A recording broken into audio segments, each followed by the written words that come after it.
Mega డిఎస్సిపై మొదటి సంతకం. ఏపీలో 39,000 ఉపాధ్యాయ పోస్టుల ఖాళీ. రాష్ట్రంలో 39,008 ఉపాధ్యాయ పోస్టులు ఖాళీగా ఉన్నాయని గత ఏడాది జూలైలో లోక్సభలో కేంద్ర ప్రభుత్వం తెలిపింది. 2023 జూలై 31న లోక్సభలో ఒక ప్రశ్నకు అప్పటి కేంద్ర విద్యాశాఖ సహాయ మంత్రి అన్నపూర్ణాదేవి సమాధానం ఇచ్చారు.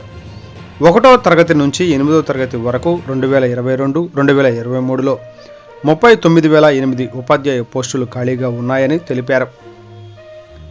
2021-22లో 38,191 ఉపాధ్యాయ పోస్టులు, 2020-21లో 22,609 ఉపాధ్యాయ పోస్టులు ఖాళీగా ఉన్నాయని తెలిపారు. బుధవారమే చంద్రబాబు ప్రమాణ స్వీకార కార్యక్రమం ఉండడంతో విద్యాశాఖ అప్రమత్తమైంది. ఖాళీ పోస్టుల వివరాలు పంపాలని ఇప్పటికే సంబంధిత అధికారులకు మౌఖిక ఆదేశాలు జారీ అయ్యాయి. ప్రస్తుతం విడుదలైన నోటిఫికేషన్లో 6,100 పోస్టులు ఉన్నాయి.